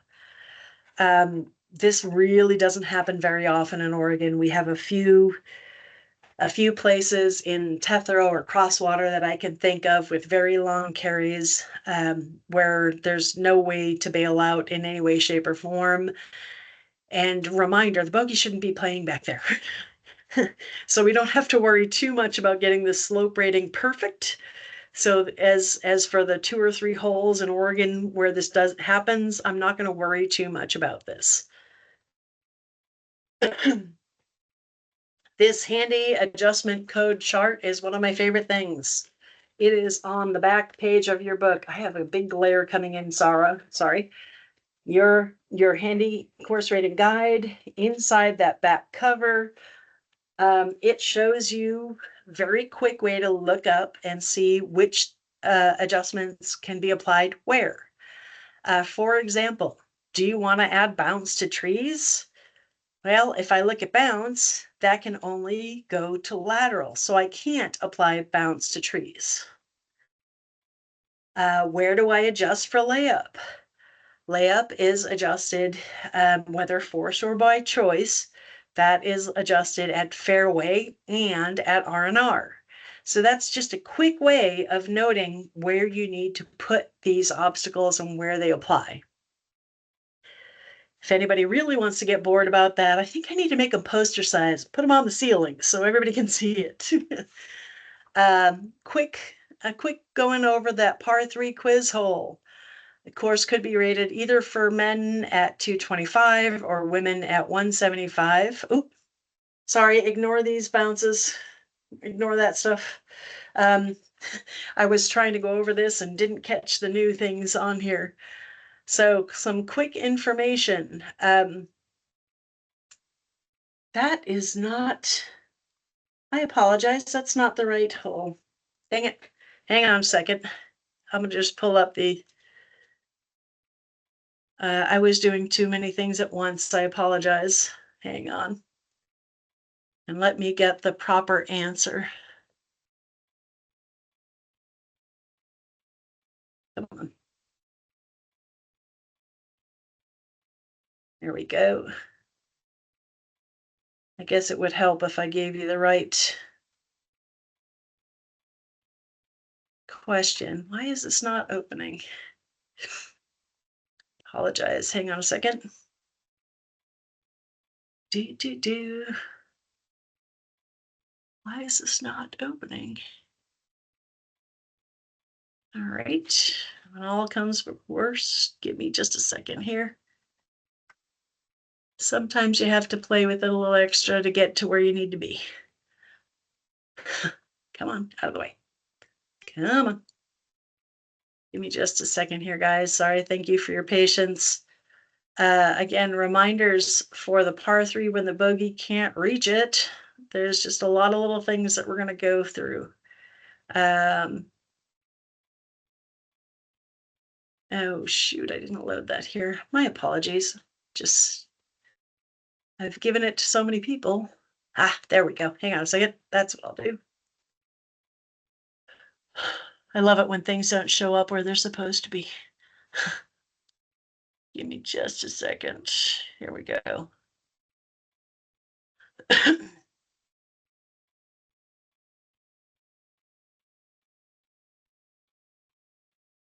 Okay. Why is this being...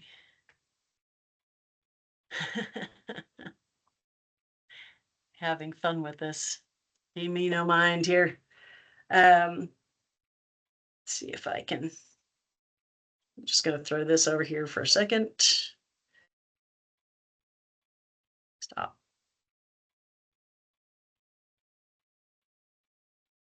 It's like all this high tech in front of me, and I can manage to sometimes just to screw up really quick. So quick look. When I'm doing my Form 1, if I have a bogey golfer who does not reach the green, the first thing you're going to note is, yes, I have to measure his or her landing zone. That number, however, so at this landing zone, let me see if I can go back to, oh, that's not going to work here this way. That's okay.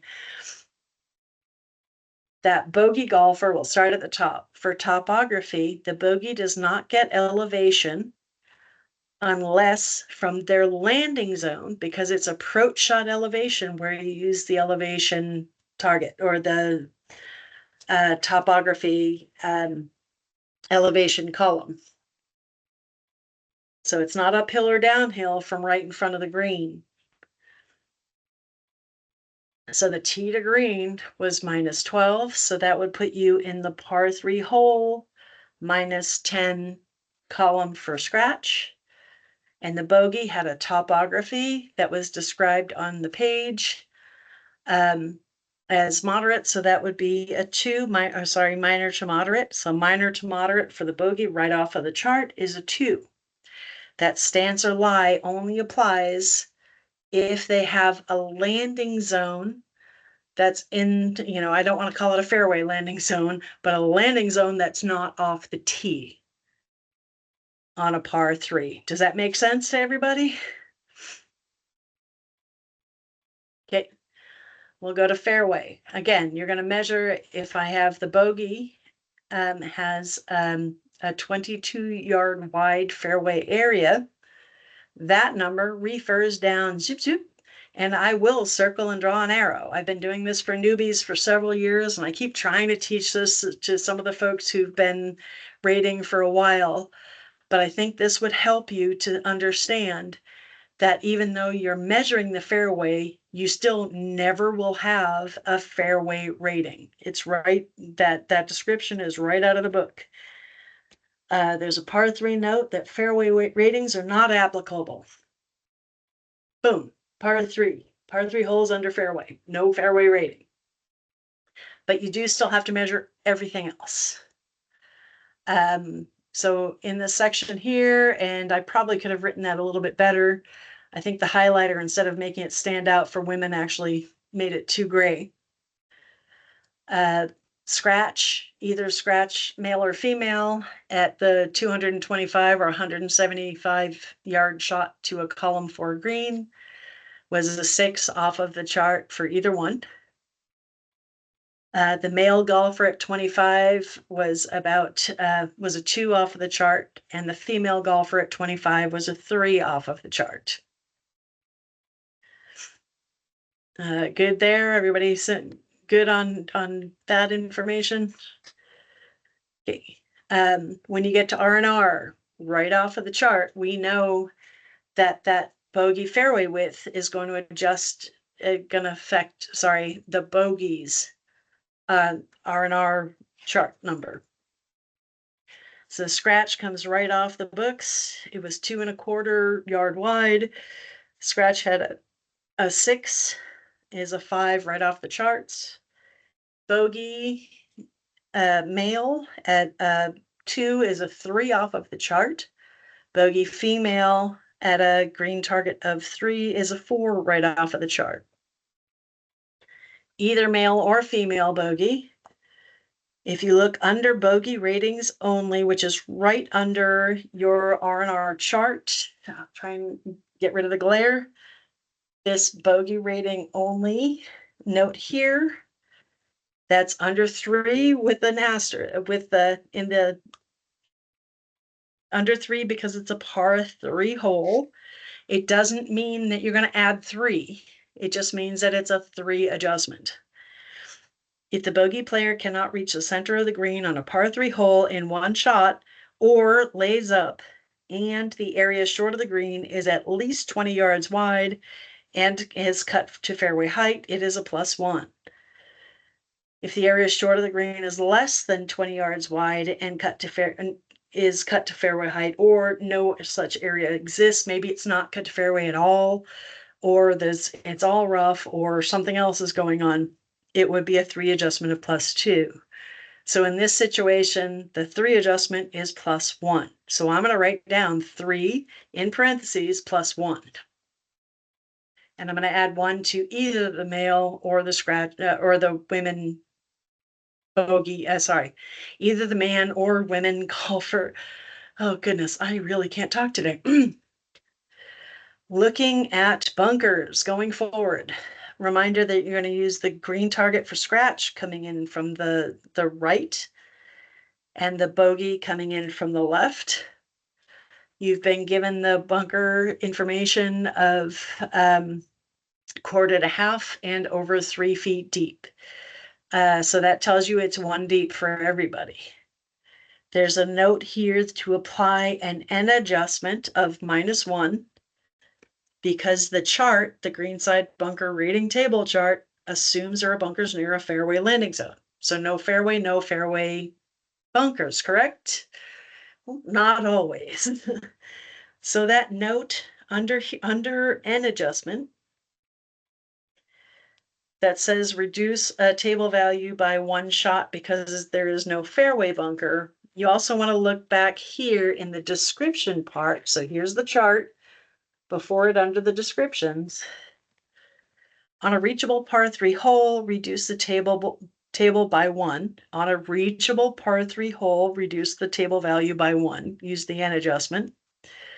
As there are assumed no fairway bunkers. If the bogey player cannot reach the center of the green in 1 shot, greenside bunkers may qualify as fairway bunkers, even though there is no fairway on a par 3 table, on a par 3 hole. So the way I think of it is if there are bunkers near a landing zone, then you don't have a no. Whether it's a par 3, a par 4, a par 5, if I have a landing zone and there are bunkers off of the green in front of it, then you're not going to take the no adjustment on a par 3 hole if the bogey is off the green. If the bogey is on the green, then they have no fairway. The other big thing that I saw was for the lateral rating. A lot of people didn't give the adjustment here for the bogey's landing zone. And my apologies for writing 28 feet.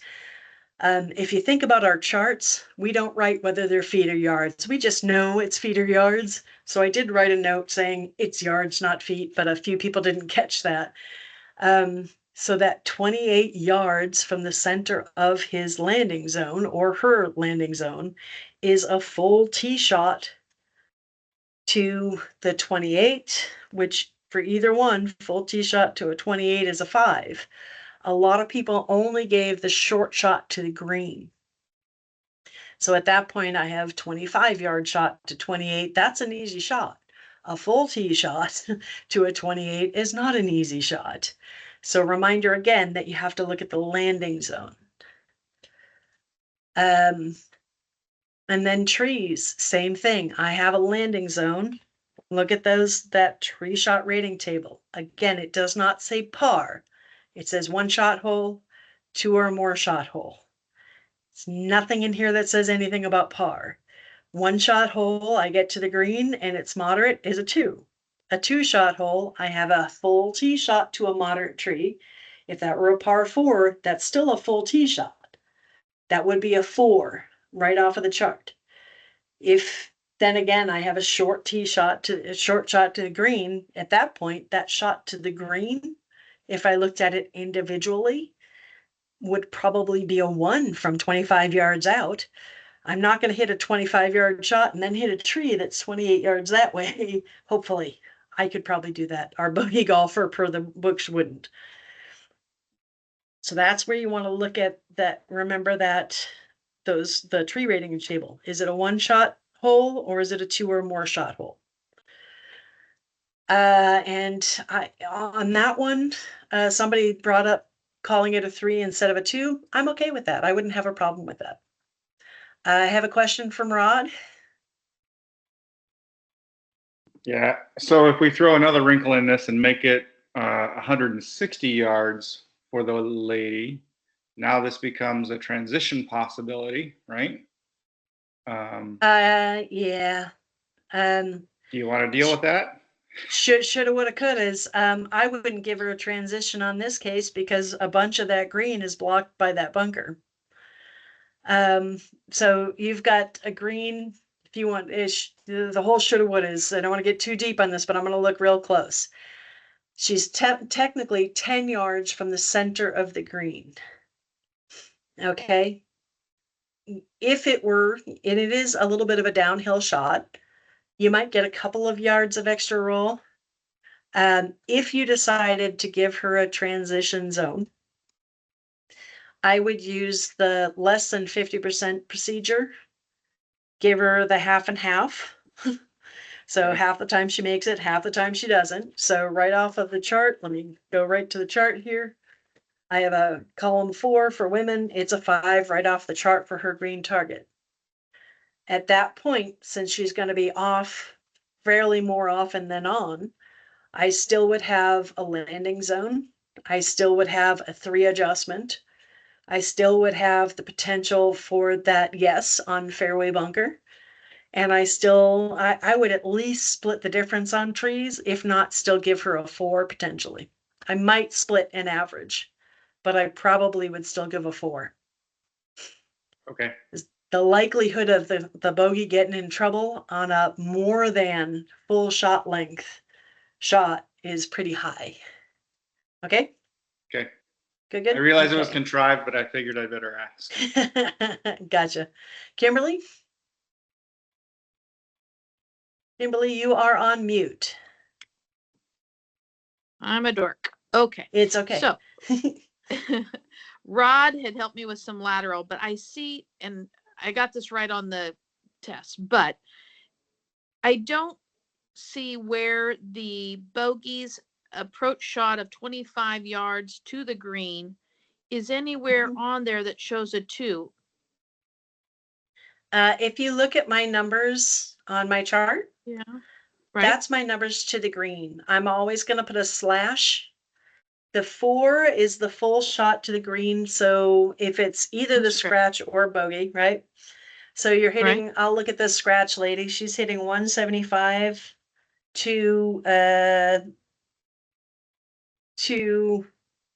where? Oh, I'm I on the wrong apologize. page. I'll interrupt. good? That's a 4 and a 2. That's where your 2 Yes. is. I see it now. Yes. Okay. Because I had it Yeah, over here on the left good. with the green, and I had a 4 and a 2 over here. But I Yep. thought that was a 4-5, and there was never showing a 2, which was the short approach shot. Got it. Yep.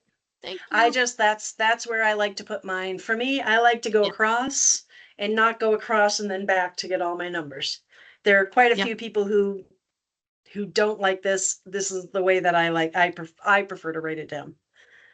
All right, are we all good on this par 3? Everybody okay with moving forward?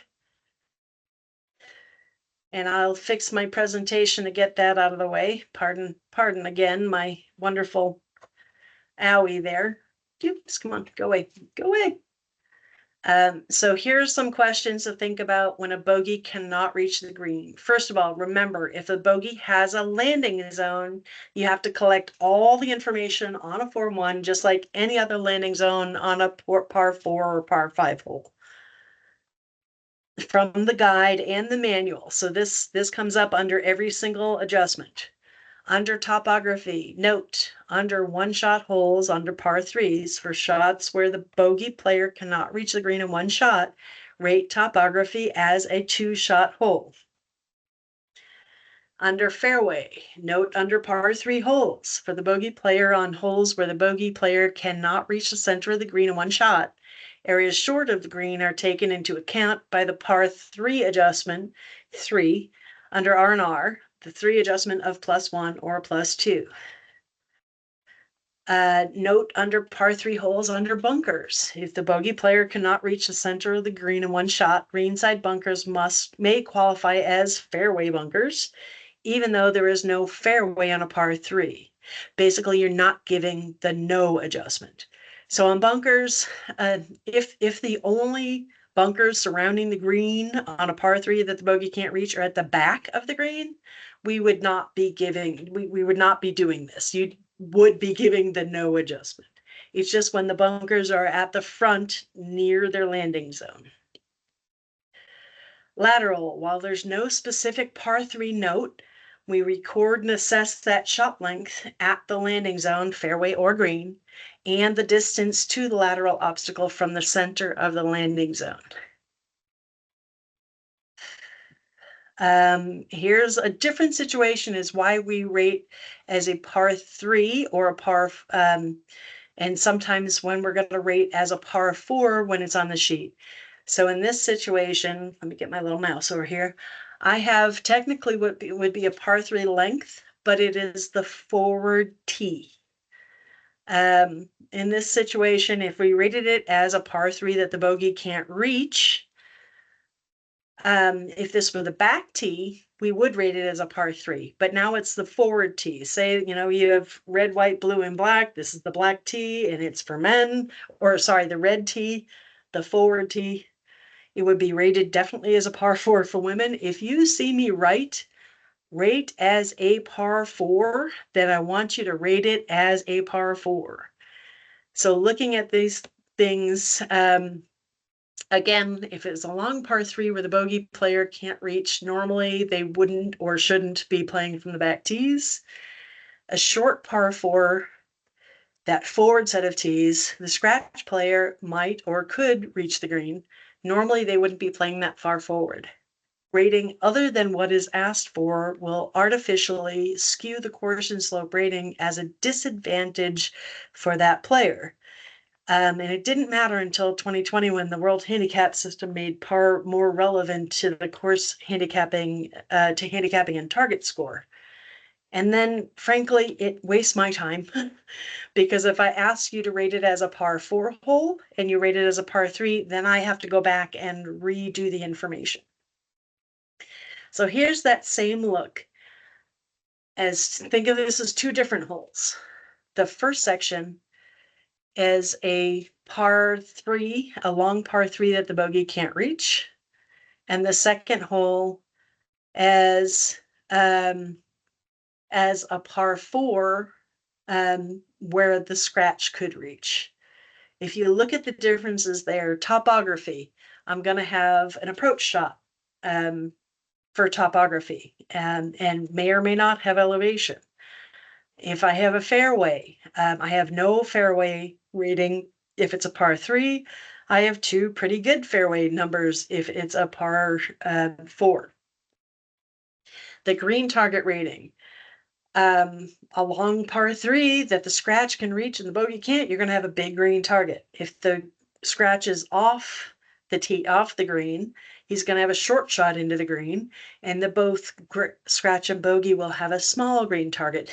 You can start seeing where it starts playing with that angle of the slope number that comes between the scratch and bogey.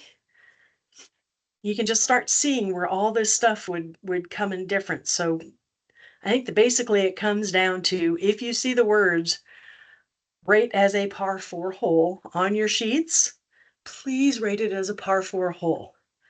I will leave it up to you. If you see a long shot into the green, I'm going to leave it up to you and your team leaders to decide how far that shot is going to be.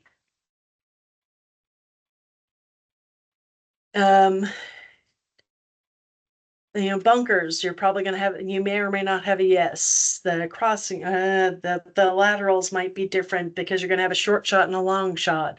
So there's a lot of information that can go back and forth if this happens here. But I think you can see here what's going on. Quick question by Rod on the chat list. Par 3, if the bogey can't reach, what would you do about mounds on R&R? Does the bogey get mounds +2 for landing zone and green? It would depend. One of the notes under R&R was to, give me just a second here. I want to get the verbiage right. Think about mounds. Where am I? Give me a sec before I go too far.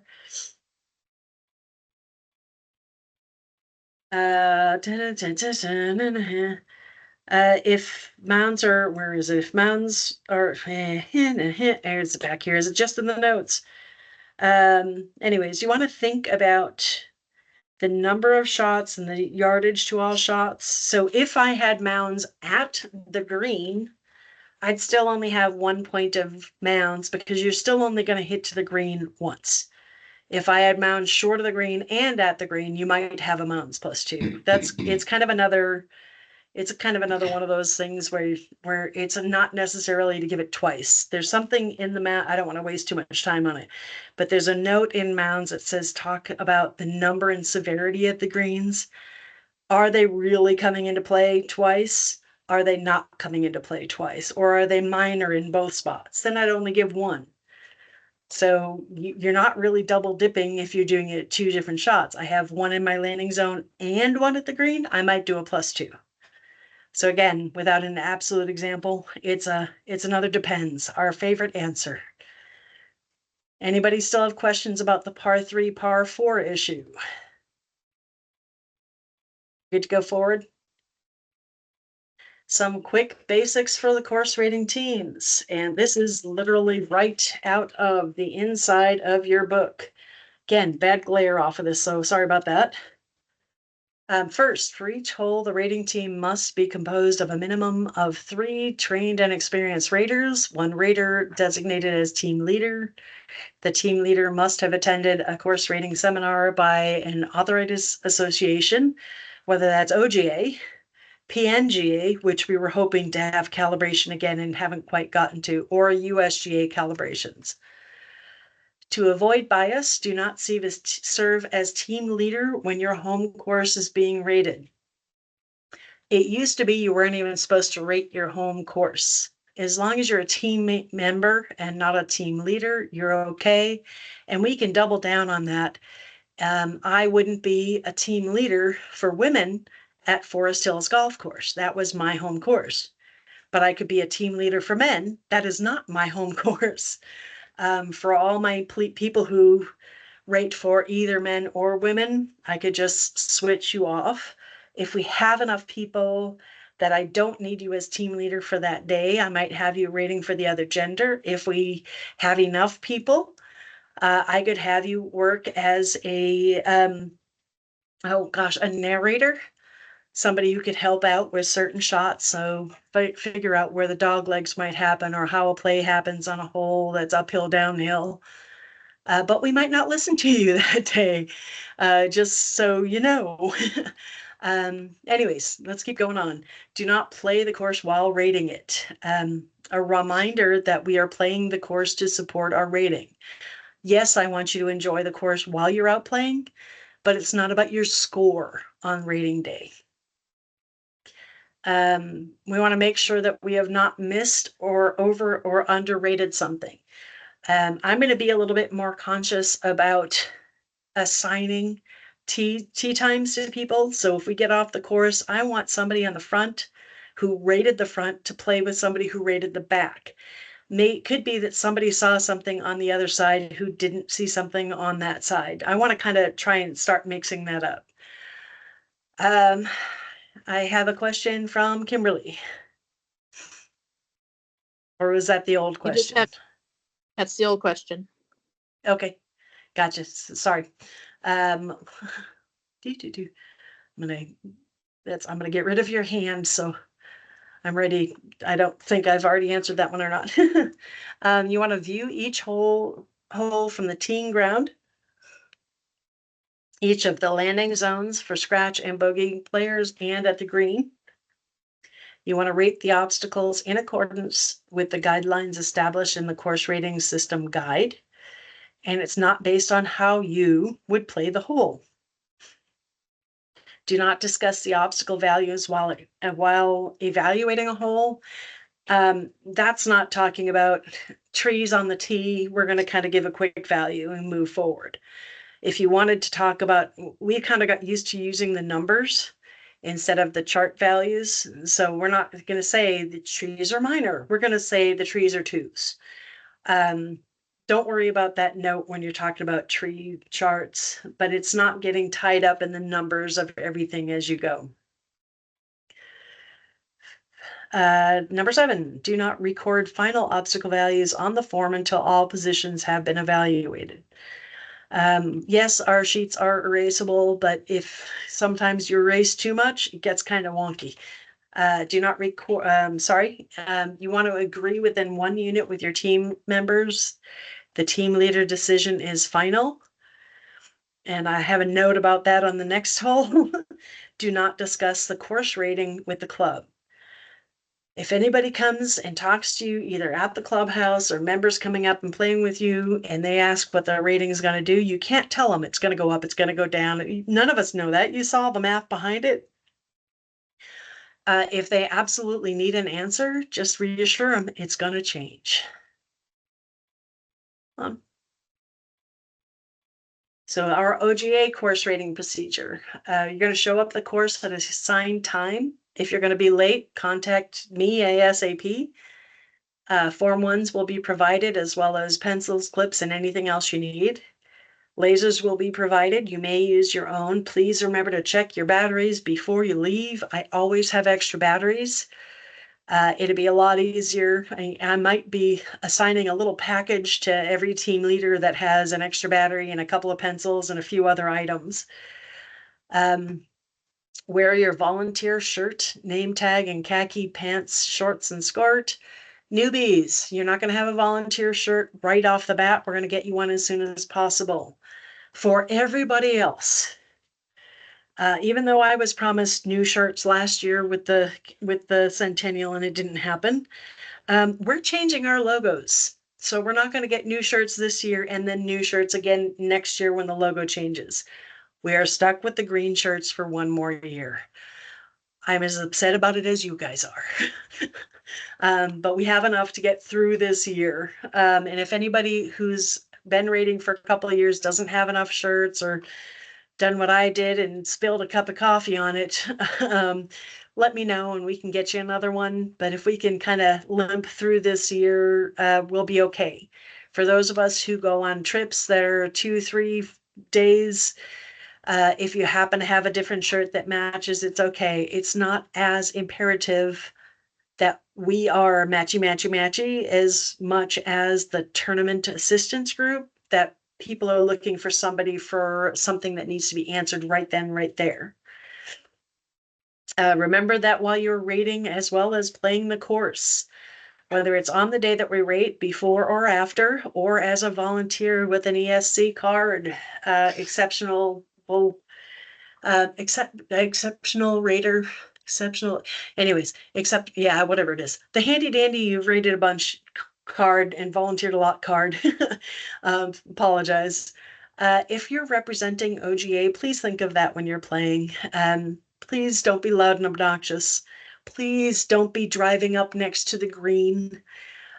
We want to, for course rating, treat every golf course as if it's Waverly, because the member at Waverly pays us $41 a piece. The member at the little 9-hole course in the middle of nowhere that's being maintained by volunteers might not be the same quality as Waverly, but they still pay us $41 a piece. So by treating every golf course the same, we're also treating every member the same. If golfers ask you any questions, feel free to send them to me. If we're on the same side, give them my email. If you're on the opposite line, I can answer any questions. Don't get bogged down by the players on the course. We need to get on the course, get our information, and get off the course so we can have lunch and go back and play the course. If it should take no longer than 3 to 4 hours to rate the golf course. That is the note that comes from USGA. That's 3 to 4 hours for 18 holes. We're taking 3 to 4 hours for 9 holes. And I'm still trying to figure out how to rate quicker. We'll work on it. It seems like we're taking longer and longer all the time instead of less and less. If the team cannot make a decision on play of a hole or an obstacle impact, don't sit there debating it. You take the information, if they miss, or what the details are. I don't want you discussing anything on any one hole for longer than 2 minutes. And I see a lot of people discussing at a very simple landing zone. It shouldn't take you longer on a very simple landing zone. it shouldn't take you any longer than 20 to 30 seconds to get everything measured on that little spot. When you get to dog legs and layups in different situations, you're still talking less than a minute. Very much less, like 45 seconds maximum. And sometimes I look back and I'm trying to figure out what people are going through. So maybe one of those days when we have enough people, I'm going to try and follow some of our more experienced raters to find out what takes so long at the individual landing zones, because I think that's where we're getting bogged down. Course rating training on Monday, March 24th. Again, one of these days I'm going to figure out how to record these. Until then, reminder that this session is definitely more for beginner. I know Tony offered to come and help out. For those of us who are more experienced raters, you might get bored very quickly, but I could probably use the assistant's help teaching, but you don't all have to be here that day. So we're going to start at 9 o'clock, not 8 o'clock, 9 o'clock. And that means meet here at 9 o'clock, not meet at 8:30 for 9 o'clock start like we would for a course rating. I'll have coffee and light snacks to get us started. We're going to go out. What we did, I think, last year worked, and I think we're going to do that again. It depends on where Dan is with his staff because they're aerating that day. My plan right now is to go out hole 10 as a par 4 and use hole 13 as a par 3 where the bogey woman cannot reach the green, so we can look at that again. And we're going to have some lunch and hopefully be done by 1 o'clock or before. If the weather is bad next Monday, a little spritz, we're going to go out. If it's raining like it did last weekend, I don't want to be out on the course. We can do some work inside using Google Earth. Both dates are supposed to be good. At Yeah, least at this point. Yeah. Fingers crossed, Dave, from your mouth too. So that's it for the presentation for course rating. Anybody have any questions at this point? Do you want us to, that are the newbies, to still just wear like a green shirt with the khakis? If you have a green I shirt, have go ahead and plenty. wear it. If you have a golf shirt, that's I great. Go do. ahead and wear it. If you just have a nice college shirt, that's fine. I'll eventually get you guys some information. If anybody would like, you're going to be receiving very quickly an email from a website called Galaxy Digital. That is our new portal for signing up for course rating. All volunteers will be using it this year. So I'm going to open it. If you have a minute, I know we're running over 5 o'clock, but if you have a minute right now, I'm going to go over what that would look like very quickly. Oh, and I do have a quick edit to the ratings. I'm going to have that up as soon as possible. I just have a couple that we're still looking for. There have been several updates. I will have that up before the end of day tomorrow. Everybody have a minute to go through that website really quick. I'm going to keep that on. Whoops, come on, go away. Give me a second. Tell me I didn't just... I'm going to stop recording right now because I don't want to see this in the recording because don't tell anybody, you're going to get a sneak